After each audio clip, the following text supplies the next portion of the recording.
Waarde muziekliefhebber, ik nodig u uit om te komen luisteren naar een hele goede Italiaanse gastdirigent voor de Eroica van Beethoven.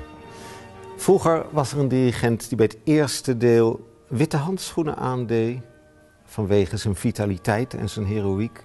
En dan te wisselen naar zwarte handschoenen in het treurige tweede deel. Dat is misschien wel de meest befaamde Marche funèbre in het hele orkestrepertoire.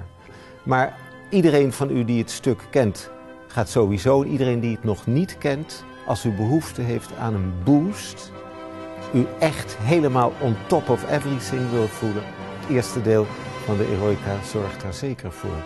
Mis het niet.